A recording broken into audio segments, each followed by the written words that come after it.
Yeah, today our topic is reflection of light at the curved surfaces.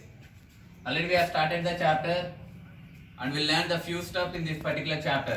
What you have seen in the last session? In the last session we have seen a lot of stuff like what is the light? What basically is the light? Light ante enti?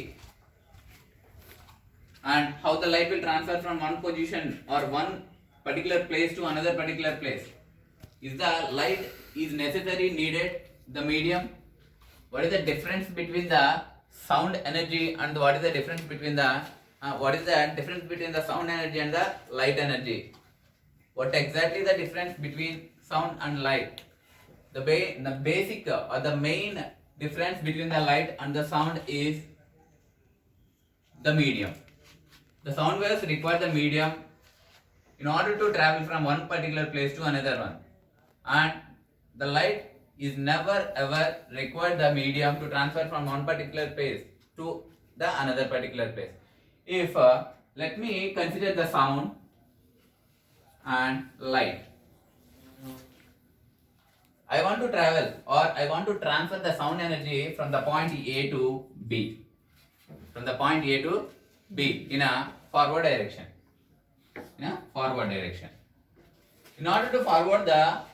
In order to travel the sound energy from A to B, it requires a medium. In between the A to B, it requires something medium, which may be light, which may be air or water, or it may be a solid. Whatever the form of medium, it requires a medium.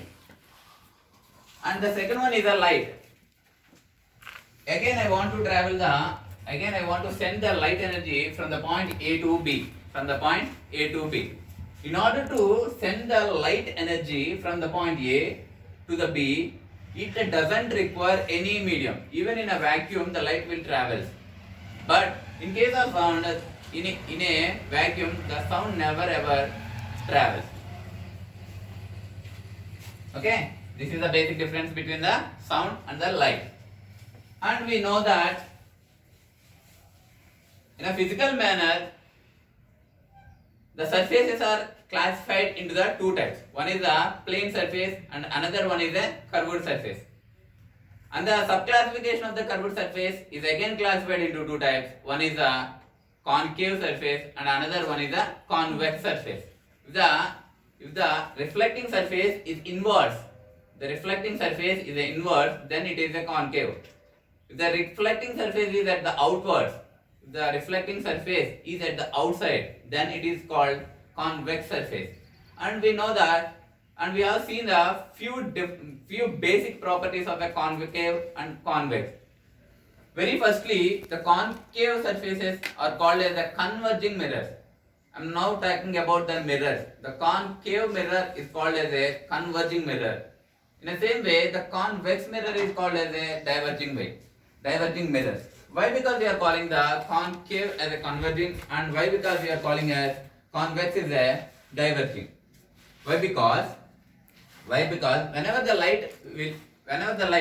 the incident light falls on a concave surfaces, all the incident light will be merged at a point. Let me take an example. Let me consider this is a concave surfaces. Why? Because the outside is coated with the photoresistive material in the sense which doesn't allow the photo in the sense light, which doesn't allow the photo energy through them.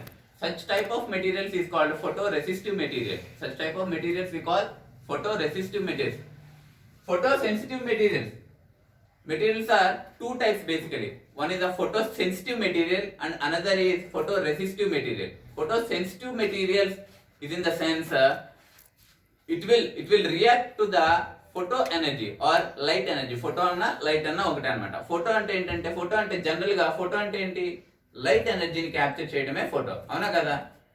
అవునా? Suppose ఇక్కడ light వేసాను అనుకో, red light వేసాను అనుకోండి, నా photo ఏ colour లో ఉంటుంది, red గా ఉంటుంది అనమాట. అంటే ఇక్కడ ఏదైతే ఫోటో ఎనర్జీ ఉంటుందో ఆర్ లైట్ ఎనర్జీ ఉంటుందో దాన్ని క్యాప్చర్ చేయడాన్ని ఫోటోస్ అంటాం జనరల్ గా కూడా. ఇక్కడ కూడా ఫోటో సెన్సిటివ్ మెటీరియల్స్ అంటే ఏంటంటే ఏదైనా ఒక మెటీరియల్ మీద ఫోటాన్స్ పడినప్పుడు, ఫోటాన్స్ అంటే ఏంటిది, లైట్ ఎనర్జీ ఫోటాన్స్ ఫామ్ లో ట్రావెల్ అవుతుంది, ఫోటాన్స్ లో ఉంటుంది అని చెప్పి తెలుసుగా మనకి. అవునా? డిఫరెంట్ థియరీస్ చెప్పారు సైంటిస్టులు, డిఫరెంట్ థియరీస్ చెప్పారు. లైట్ ఎనర్జీ, సన్ నుండి వచ్చే లైట్ ఎనర్జీ ప్యాకెట్స్ ఫామ్ లో వస్తుంది. వాటిని ఈచ్ ప్యాకెట్ ని ఒక ఫోటాన్ అంటాము, అవునా కదా? అందుకే లైట్ ఎనర్జీని ఫోటో ఎనర్జీ అని కూడా అంటాం అనమాట. ఎప్పుడైనా సరే ఫోటో సెన్సిటివ్ మెటీరియల్ మీద లైట్ ఎనర్జీ ఫాల్ అయినప్పుడు దానిలో నుండి ఆ ఫోటో సెన్సిటివ్ మెటీరియల్ ఏం చేస్తుందంటే దానిలో నుండి కొంత ఎనర్జీని లీవియేట్ చేస్తుంది, కొంత ఎనర్జీని అవుట్వర్డ్ గా మనకి ఇస్తుంది అనమాట, అవుట్పుట్ గా ఇస్తుంది అనమాట. అలా కాకుండా ఫోటో రెసిస్టివ్ మెటీరియల్ అంటే ఏంటంటే ఏదైనా ఒక మెటీరియల్ నుండి లైట్ ఎనర్జీని ట్రాన్స్ఫర్ చేయాలి అనుకుంటున్నాం అనుకోండి, అది అలౌ చేయదు. ఫోటో రెసిస్టివ్ మెటీరియల్ ఏంటంటే which resist to the photo energy or which doesn't allow the light energy through them. Such type of materials we call it as photoresistive materials. Here our topic is concave and convex. These both are called curved surfaces. And we have seen what will happen when the single light ray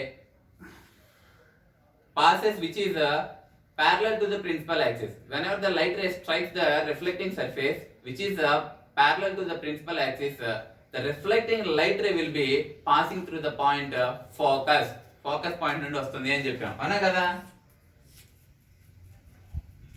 Have we learned or not? Yes, we learned. Whenever the light ray which is passing, which is incidenting, which is parallel to the principal axis. What is the principal axis? This is the principal axis. Am I right or wrong? The line joining the pole and the center of the curvature is called the principal axis. The line joining this is the point pole and this is the center of the curvature. The line joining the pole and the center of the curvature is called the principal axis. Which is imaginary. Everything which we are learning is a imaginary part అన్నమాట. ఇవన్నీ కనిపిస్తాయా? Principal axis కనిపిస్తుందా? కనబడదు. Pole కనిపిస్తుందా? కనిపించదు. Centre point కనిపిస్తుందా? C కనిపించదు. all these are the terms which are imaginary. Okay, light ray కనిపిస్తుందా? No, light ray కనిపించదు. ఏదైతే లైట్ రే ఏదైనా ఒక ఆబ్జెక్ట్ మీద పడుతున్నప్పుడు ఆ ఆబ్జెక్ట్ మాత్రమే కనిపిస్తుంది. Can we see the light?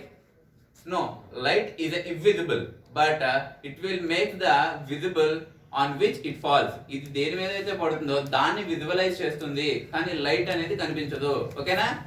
Light is invisible but it will make the visual on which the light falls. Okay, clear?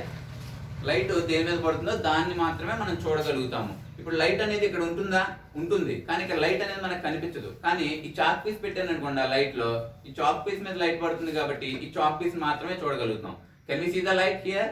No, we can see the objects only because of the light వల్ల మనం objects మాత్రమే చూడగలుగుతాం కానీ light ని మాత్రం చూడలేము అనమాట. This is called concave surface or concave mirror. అంటే ఇది కాన్కేవ్ మిర్రర్ ఏనా, కాన్వెక్స్ మిర్రరా? Concave mirror. ఎందుకు కాన్కేవ్ మిర్రర్ అంటున్నాము? దీని రిఫ్లెక్టింగ్ సర్ఫేస్ అంటే దీని ఏమని చెప్పాం? కోటింగ్ అని చెప్పాం. ఫోటో రెసిస్టివ్ కోటింగ్ అని చెప్తాం దాన్ని. ఇంకా స్పెసిఫిక్ గా చెప్పాలంటే ఫోటో రెసిస్టివ్ కోటింగ్ అని చెప్తాం అనమాట. ఫోటో రెసిస్టివ్ కోటింగ్ లైట్ ఎనర్జీని ట్రావెల్ చేయనిస్తుందా దాని ద్వారా? No, it will never allow the light energy through them. వాటి ద్వారా ట్రావెల్ చేయలేదు కాబట్టి we know that the point is present at the middle of the pole and the center of the curvature. That is called focus point. Am I right or wrong? Yes, sir.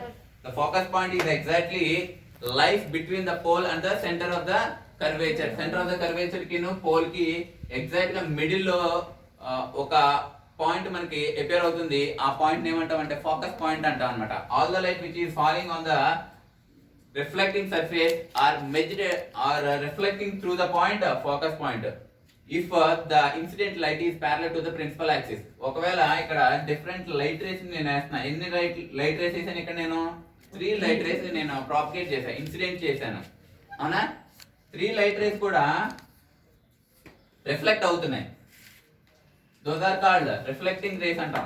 Reflecting rays వస్తున్నాయి. ఈ reflecting rays ఎప్పుడైతే light rays ని principal axis కి parallel గా incident చేసామో అప్పుడు light race అన్ని కూడా ఒక పాయింట్ దగ్గర మెర్జ్ అవుతాయి లేదంటే ఒకే పాయింట్ ద్వారా రిఫ్లెక్ట్ అవుతాయి. ఆ పాయింట్ మనం ఫోకస్ పాయింట్ అంటాము. ఇక్కడ మనం అబ్జర్వ్ చేస్తే లైట్ మొత్తం ఇక్కడ పడిన లైట్ అంతా కూడా ఇక్కడ కన్వర్జ్ అవుతుంది, మెర్జ్ అవుతుందా అవట్లేదా? మెర్జ్ అవుతుంది కాబట్టి దీన్ని కన్వర్జింగ్ మిర్రర్ అని చెప్పి అంటాం అనమాట. అలా కాకుండా మనం ఇక్కడ తీసుకునేది కాన్వెక్స్ మిర్రర్ తీసుకున్నాం అనుకోండి. కాన్వెక్స్ మిర్రర్ ఇక్కడ రిఫ్లెక్టింగ్ సర్ఫేస్ అనేది ఎక్కడ ఉంటుంది? ఇన్సైడ్ ద కర్వేచర్ ఉంటుందా, అవుట్ సైడ్ ద కర్వేచర్ ఉంటుందా? అవుట్ సైడ్ ద కర్వేచర్ ఉంటుంది, అవునా కదా? ఇన్సైడ్ ఏముంటుంది? కోటింగ్ ఉంటుంది. రిఫ్లెక్టింగ్ సర్ఫేసా ఇది? కాదు. కోటింగ్ మీద లైట్ పడుతుంటే రిఫ్లెక్ట్ అవుతుందా? No, it will not be possible.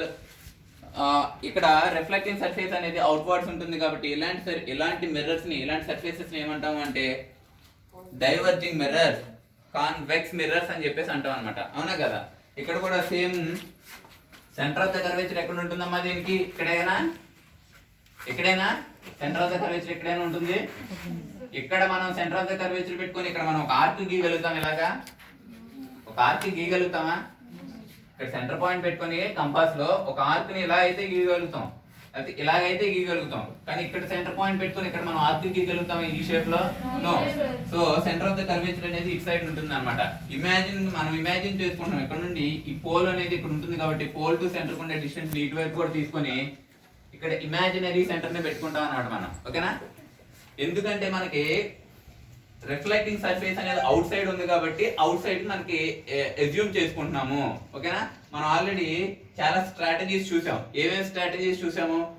ఒక ఆబ్జెక్ట్ ని తీసుకొని పర్టికులర్ హైట్ h0 అనే ఆబ్జెక్ట్ ని తీసుకొని ఇక్కడ పర్టికులర్ ప్లేస్ లో పెడతాం. ఇక్కడ ఇప్పుడు ఇది ఎక్కడ ఉంది? Beyond the centre of the curvature ఉంది. ఒక ఆబ్జెక్ట్ ని beyond the centre of the curvature పెడితే ఏమవుతుంది? On the centre of the curvature పెడితే ఏమవుతుంది? In between the focus and centre of the curvature పెడితే ఏమవుతుంది? Or on the focus point పెడితే ఏమవుతుంది? Or before the focus point పెడితే ఏమవుతుంది? ఇలా డిఫరెంట్ స్ట్రాటజీస్, 5 స్ట్రాటజీస్ మనం చూసాం అనమాట. అప్పుడు ఇమేజ్ అనేది ఎక్కడ ఫామ్ అవుతుంది? ఏ పర్టికులర్ ప్లేస్ దగ్గర ఫామ్ అవుతుంది అని చెప్పాము. ఒక టాబ్యులేషన్ కూడా మిమ్మల్ని క్రియేట్ చేయమని చెప్పాం, అవునా కదా? అలాగే కాన్వెక్స్ మిర్రర్ కి సంబంధించి కూడా మనం సెంటర్ ఆఫ్ ద కర్వేచర్ దగ్గర పెడితే ఏమవుతుంది? ఇక్కడ మనకు అంతా తెలుసు, అంతా కన్వర్జ్ అవుతుంది, ఇమేజ్ అనేది ఫామ్ అవుతుంది. ప్రతి కేసులో కూడా ఇమేజ్ ఇన్వర్టెడ్ ఇమేజెస్ ఫామ్ అవుతాయి అని చెప్పాం, అవునా కదా? ఎందుకంటే ప్రతి కేసులో కూడా మనం ఆబ్జెక్ట్ ని అబౌవ్ ద ప్రిన్సిపల్ యాక్సిస్ తీసుకున్నాం కాబట్టి ఇమేజెస్ అనేవి కూడా ఎప్పుడు ఇన్వర్టెడ్ ఇమేజెస్ ఫామ్ అవుతాయి అనమాట, అంటే బిలో ఫామ్ అవుతాయి. అయితే మనం మ్యాథమెటికల్ క్యాలిక్యులేషన్స్ చేస్తాం అనమాట. ఎప్పుడు హైట్ ఆఫ్ ద ఆబ్జెక్ట్ యొక్క హైట్ తీసుకుంటాము, ఈ మెజర్మెంట్స్ కూడా ఇచ్చేస్తాం అనమాట. సెంటర్ ఆఫ్ ద కర్వేచర్ ఎంత ఉంటుంది? సెంటర్ ఆఫ్ ద కర్వేచర్ దీన్ని ఏమంటారు? పోల్ టు సెంటర్ ఉండే డిస్టెన్స్ ఇంకేమంటారు? రేడియస్ అని చెప్పేసి అంటాం కదా. సెంటర్ నుండి పోల్ కి ఇదే కదా డిస్టెన్స్. దీంతో మనం ఒక సర్కిల్ ని గీయగలుగుతామా? అప్పుడు ఈ డిస్టెన్స్ ని ఏమంటాం? రేడియస్ ఆఫ్ ద కర్వేచర్ అని అంటామా? సో ఇక్కడ కూడా పోల్ టు సెంటర్ ఉండే డిస్టెన్స్ ని రేడియస్ ఆఫ్ ద కర్వేచర్ అని చెప్పేసి అంటాం అనమాట. Radius of the curvature, radius of the curvature అంటాం. ఇక్కడ మనం మ్యాథమెటికల్ క్యాలిక్యులేషన్స్ చేసేటప్పుడు కొన్ని రూల్స్ ఫాలో అవ్వాలన్నమాట, బేసిక్ రూల్స్ అనమాట. ఈ క్వశ్చన్ ఖచ్చితంగా ఉంటుంది, 2 మార్క్స్ కానీ 4 మార్క్స్ కానీ ఖచ్చితంగా ఫైనల్ ఎగ్జామ్స్ లో ఉంటుంది. 9th వాళ్ళకైనా 10th వాళ్ళకైనా ఎవరికైనా ఉంటుంది. ఆ రూల్స్ ఏంటో చెప్తాను అనమాట. Very important. Such rules are very important. ఆ రూల్స్ ఏంటో ఒకసారి చూద్దాం. Mirror it is. I am asking the question. Concave mirror.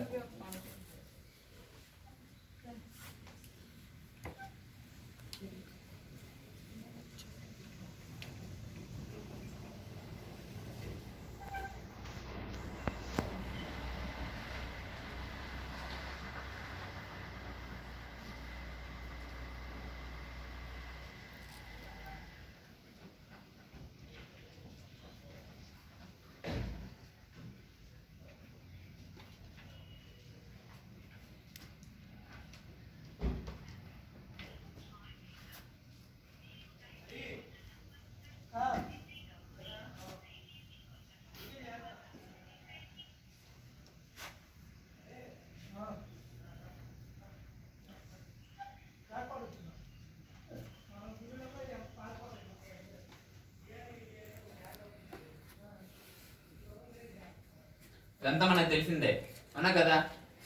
ఇదంతా తెలిసిందే. దీన్ని ఏమంటాం అంటే రిఫ్లెక్టింగ్ సర్ఫేస్ అంటాం అనమాట. ఎందుకంటే ఇక్కడ లైట్ పడినప్పుడు ఎక్కడ నుండే రిఫ్లెక్ట్ అవుతుంది కాబట్టి ఈ ప్లేస్ మొత్తాన్ని లేదంటే ఈ మిర్రర్ మొత్తాన్ని మనం ఏమంటాం అంటే రిఫ్లెక్టింగ్ సర్ఫేస్ అని చెప్పి అంటాం, ఓకేనా? ఏదైనా ఒక లైన్ పోల్ ని సెంటర్ ఆఫ్ ద కర్వేచర్ ని కలుపుతూ ఒక లైన్ ఏదైనా మనం గీస్తే, line joining between the pole and the centre of the curvature is called principal axis. PA అంటే ప్రిన్సిపల్ యాక్సిస్ అనేది ఉంటుంది. మనకు తెలుసు ఈ పోల్ నుండి సెంటర్ కి ఉండే డిస్టెన్స్ ని రేడియస్ ఆఫ్ ద కర్వేచర్ అని కూడా అంటాం, అవునా కదా. దాని ఆర్ తో నేను మెన్షన్ చేశాను. Radius of the curvature is R. R the distance between the pole to focus point. Pole నుండి ఫోకస్ పాయింట్ ఉండే డిస్టెన్స్ ఏమంటారు అంటే ఫోకల్ లెంత్ అంటారు. ఏమంటారు? Focal length. ఫోకల్ లెంత్ ని స్మాల్ ఎఫ్ తో డినోట్ చేస్తాము. Small F is nothing but focal length. Focal length అంటాం, ఓకేనా. Focal length. ఇక్కడ మనకి రూల్స్ ఏంటి? సైన్ కన్వెన్షన్ తీసుకునేటప్పుడు ఏదైనా ఒక చిన్న ప్రాబ్లం ఇస్తాడు. ఎలాంటి ప్రాబ్లం ఇస్తాడు? మనకి బేసిక్ గా తెలిసింది ఒకటి ఉంటుంది అనమాట. R is equals to 2 into F. Radius of the curvature is equals to 2 into focal length. అవునా కదా. ఇది మనకి ఒక ఫార్ములా తెలుసు కదా మనకి. ఫోకల్ లెంత్ ఎంత ఉంటుంది, లేదంటే focal length F is equals to R by 2. Half of the radius ఉంటుంది. ఫోకల్ లెంత్ అనేది ఎప్పుడు ఎంత ఉంటుంది? హాఫ్ ఆఫ్ ద రేడియస్ ఉంటుంది. అంతే కదా. F is equals to R by 2 అంటే మీనింగ్, అవునా. ఇప్పుడు మనకి ఏమేమి ఇస్తాడు అంటే రేడియస్ ఆఫ్ ద కర్వేచర్ ఇస్తాడు వాడు. Radius of the curvature of a mirror is 30 centimetres. Radius of the curvature of the mirror is 30 centimetres అని చెప్పి అంటాడు. ఇక్కడ ఏంటిది? సెంటీమీటర్స్ లో ఎందుకు ఇచ్చాడు? ఇక్కడ మనకి మీటర్స్ కానీ సెంటీమీటర్స్ కానీ ఇస్తాడు. ఎందుకంటే అది లెంత్ కాబట్టి మీటర్స్ కానీ సెంటీమీటర్స్ కానీ ఇస్తాడు. వాడు ఏమంటాడు? Then find the focal length of the mirror అని చెప్పి అంటాడు అనమాట. F is equals to ఎంత అని అడుగుతాడు అనమాట. మనకి ఏం తెలుసు? R is equals to తెలుసు. R is equals to 30 centimetres. F కి ఫార్ములా ఏంటి? F is equals to R by 2 కదా. R ప్లేస్ లో ఎంత సబ్స్టిట్యూట్ చేసుకోవచ్చు మనం? 30 centimetres by 2 is equals to 15 centimetres. 15 centimetres is the focal length of a mirror. Focal length of the mirror ఎంత అని అడుగుతాడు అనమాట. ఇంకా మనకి ఇంకొకటి ఉంటుంది అనమాట. ఇది +15 -15 అని కొన్నిసార్లు డౌట్ వస్తుంది. ఇంకోటి ఉంటుంది మ్యాగ్నిఫికేషన్ అని ఒక టాపిక్ ఉంటుంది అనమాట. మ్యాగ్నిఫికేషన్ అంటే ఏంటంటే H0/HR. మనకి 2 హైట్స్ ని తీసుకుంటాం అనమాట. Height of the object, height of the image. Suppose ఇక్కడ మనకి ఇక్కడ ఒక క్యాండిల్ పెట్టినప్పుడు దానికి ఇమేజ్ కింద ఎక్కడ ఫామ్ అవుతుంది అని చెప్పాను, అవునా. హైట్ ఆఫ్ ద ఆబ్జెక్ట్ కొంత ఉంటుంది, ఇమేజ్ హైట్ కొంత ఉంటుంది, అవునా కదా. Image is magnified, image is enlarged అలా చెప్తామా లేదా? ఇమేజ్ ఈజ్ మ్యాగ్నిఫైడ్ అని చెప్తాము, లేదంటే ఇమేజ్ ఈజ్ ఎన్లార్జ్డ్ అని చెప్తాము. అంటే హైట్ అనేది వేరీ అవుతుంది అనమాట. ఆబ్జెక్ట్ సైజ్ కంటే ఇమేజ్ సైజ్ ఎప్పుడు హైగా ఉంటుంది, అవునా కదా. అంటే హైట్స్ అనేవి వేరీ అవుతున్నాయి. మ్యాథమెటికల్ క్యాలిక్యులేషన్ చేసేటప్పుడు 3 రూల్స్ వెరీ వెరీ ఇంపార్టెంట్ అమ్మా. ఆ 3 రూల్స్ ఏంటంటే ఫస్ట్ రూల్ వచ్చేసి రూల్ నెంబర్ 1 ఏంటంటే all the distances should be measured from the point pole. All the distances should be measured from the point pole point. All the distances should be measured from P point. ఏదైనా measurement చేసుకోవాలంటే height of the focal length కానీ radius of the curvature కానీ ఏదైనా చేసుకోవాలంటే ప్రతి దాన్ని కూడా ఈ పోల్ దగ్గర నుండి మెజర్ చేసుకోవాలి. That is the first rule. All the measurement should be taken from the point pole. Pole point నుండి మనం అన్ని డిస్టెన్సెస్ తీసుకోవాలి. నెక్స్ట్ ఏంటంటే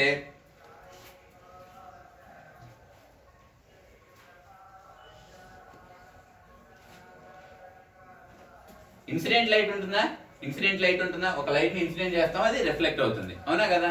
ఇన్సిడెంట్ లైట్, రిఫ్లెక్టెడ్ లైట్ గురించి చూస్తే కనుక distance is measured in the direction of incident light. ఒకవేళ ఏదైనా సరే కొన్ని డిస్టెన్స్ ని మెజర్ చేసుకోవాలి అంటే కనుక, లేదంటే ఏ డిస్టెన్స్ ని,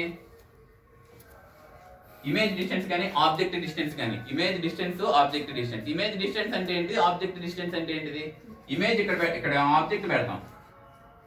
ఈ పోల్ పాయింట్ నుండి ఆబ్జెక్ట్ ఎక్కడ దాకా ప్లేస్ అయి ఉంటుందో ఆ డిస్టెన్స్ ని ఆబ్జెక్ట్ డిస్టెన్స్ అంటాం, ఓకేనా. అలాగే ఇమేజ్ అనేది మనకి bottom of the principal axis form అవుతుంది, అంటే కింద సైడ్ ఫామ్ అవుతుంది ఇమేజ్ అనేది.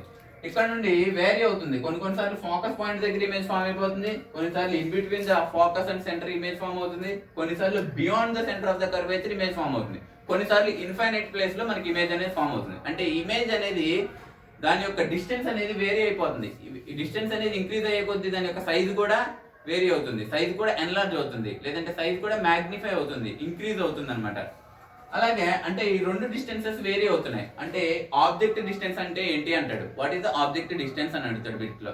The distance between the pole to object is called object distance. What is the image distance. or the distance between the pole to image point is called image distance అన్నమాట. Image distance కి object distance కి vary అవుతాయి.